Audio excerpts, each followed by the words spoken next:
दोस्तों आज की इस वीडियो में कुछ हटके मैं आपको बताने वाला हूं। देखिए, जब ये केसेस वगैरह होते हैं ना, तो घर का माहौल बहुत टाइट हो जाता है। टाइट माहौल में कुछ भी अच्छा नहीं लगता, खाना खाने का मन नहीं करता ठीक से। खाना नहीं खाएंगे तो कमजोरी आ जाएगी, स्पेशली जो पेरेंट्स होते हैं, ज्यादा एज होती है, खाना नहीं खाएंगे ठीक से तो कमजोरी आ जाएगी। कहीं मतलब बिल्कुल ऐसा हो जाता है, ऐसा हो जाता है, बिल्कुल टाइट एकदम। आदमी का दिमाग, एक लेमैन की बात कर रहा हूँ, बहुत मुश्किल हो जाता है जब कोई केस होता है ना। हम लीगल तो एक अलग बात है, लेकिन लीगल के अलावा आप अपने घर की सिचुएशन अगर देखें, रात दिन आपके घर में उसी बारे में डिस्कशन हो रहा होता है। और उस बारे में डिस्कशन करके कई बार मम्मी पापा आपस में भिड़ रहे होते हैं, कई बार बेटा पापा आपस में भिड़ रहे होते हैं, कई बार बेटा मम्मी आपस में भिड़ रहे होते हैं, कई बार बहनों से भिड़ रहे होते हैं।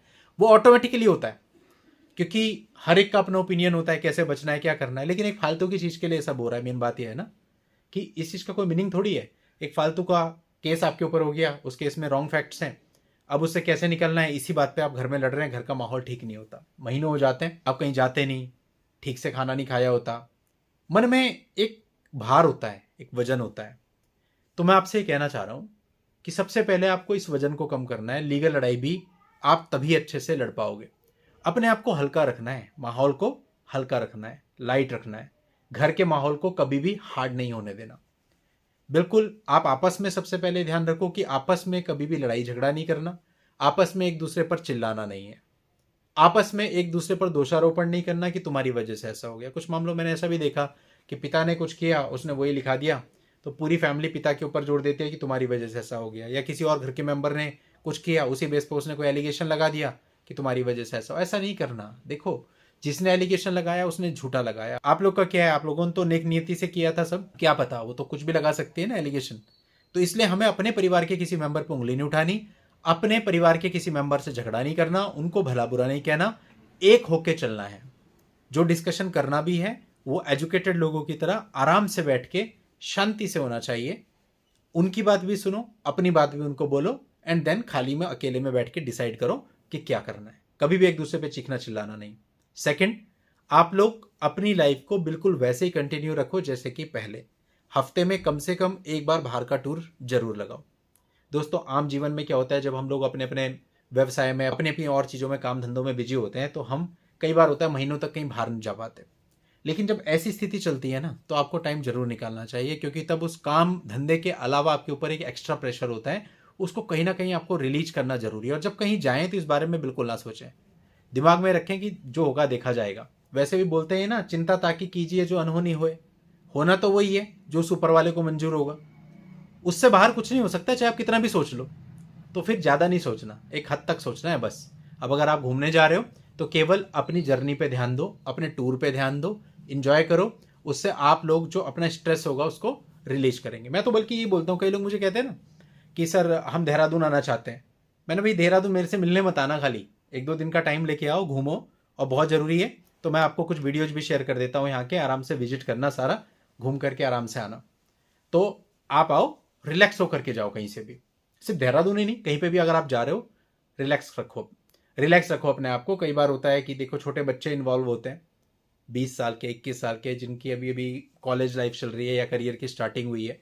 तो इतना स्ट्रेस लेना आप लोगों के लिए किसी भी तरह से ठीक नहीं है, क्योंकि स्ट्रेस लेकर के आपको अगर कोई हल मिल रहा हो तो स्ट्रेस ले लो। अब बता दो सब लोग कि क्या आप लोग स्ट्रेस लेते हैं तो आपको कोई हल मिलता है, कोई सॉल्यूशन मिलता है? नहीं मिलता ना। तो फिर जब सॉल्यूशन नहीं मिलना तो स्ट्रेस लेके क्या करेंगे? तो फिर हमें क्या करना है, अपने आप को, अपने माइंड को बिल्कुल हल्का लाइट रखना है, आराम से घूमना फिरना है, एंजॉय करना है, अगल बगल में जो मल्टीप्लेक्स है उनको एक्सप्लोर करना है, सारी मूवीज वगैरह देखनी है, सब कुछ वैसा ही करना है जैसी आपकी लाइफ में था, बल्कि उससे भी ज्यादा करना है। अपने आप को अंदर से खुश रखना है। जब आप ऐसा करने में कामयाब हो जाओगे तो आप देखोगे कि जो बाहर की लड़ाई है ना, वो भी आप बहुत बेहतर लड़ पाओगे। और जब अंदर से आदमी टूटा हुआ होता है, दुखी होता है, तो बाहर की लड़ाई से फिर वो लड़ ही नहीं पाता ठीक से। तो अपने आप को मजबूत रखना है, और कोशिश करनी है कि जो टीवी या यूट्यूब पे भी अगर आप कुछ देखते हैं, सीरियल्स वगैरह या जो डार्क मूवीज होती है, वो ना देखें। हमेशा कॉमेडी शो देखें, कॉमेडी मूवीज देखें, खुश रहें। ऐसी चीज देखें जिसमें आपको कम से कम लगातार हंसने को मिले। सब कुछ अपने आप ठीक हो जाएगा। बहुत हद तक आपकी मेंटल स्टेट पर ही सब कुछ डिपेंड करता है। आपकी मेंटल स्टेट ठीक होगी तो आप सब कुछ कर सकते हो। एक बार मेरे साथ हुआ ऐसा, पंजाब में बहुत दूर से, पंजाब और JNK का बॉर्डर लगता है, वहाँ से एक फैमिली मेरे पास आई। पंजाबी फैमिली थी, सरदार जी थे वो, मैं नाम तो ध्यान नहीं है मुझे, लेकिन वो इतना दूर से जब मेरे पास आए तो वो बड़े जॉली, बड़े खुश, उनके बच्चे बच्चे सब आ रखे थे, पूरी फैमिली आ रखी थी। बहुत खुश बात हुई और बड़े एक्साइटेड से लग रहे थे वो। मैंने पूछा उनसे तो कह रहे आपसे आपसे मीटिंग करके हमें घूमने जाना है, मसूरी जाना है, पोटा साहिब जाना है, कई सारी जगह उन्होंने मुझे बताई। बोला हम सोच के ही आए। तो आपको ऐसे ही रहना है, जो चल रहा है वो तो चल रहा है, वो अपनी जगह पे वैसे ही चलेगा। लेकिन अगर आप जॉली रहेंगे, आप खुश रहेंगे तो सब कुछ अच्छा होगा। आपके व्यवहार पे बहुत कुछ डिपेंड करता है। इवन सामने वाले क्या करते हैं, कैसे करते हैं और वो आपके बारे में क्या सोचते हैं, ये भी आपकी मेंटल कंडीशन पर डिपेंड करेगा। अगर वो आपको देखेंगे ना कि आप लोग खुश हो तो आधी हिम्मत उनकी वैसे ही ब्रेक हो जाती है। वो आपको दुखी देख के खुश होते हैं। तो आप ऐसा करके अपने लिए तो मुसीबत लेते ही हैं, लेकिन सामने वाले को भी एनर्जी दे रहे होते हैं। तो कोशिश करिए, इन चीज़ों से बचिए, खुश रहिए, घूमिए, इंजॉय करिए। चलिए दोस्तों, आज की इस वीडियो में इतना ही। नेक्स्ट वीडियो में नई जानकारी के साथ मैं आपसे फिर मिलूंगा। तब तक के लिए goodbye and thank you for watching. Take care.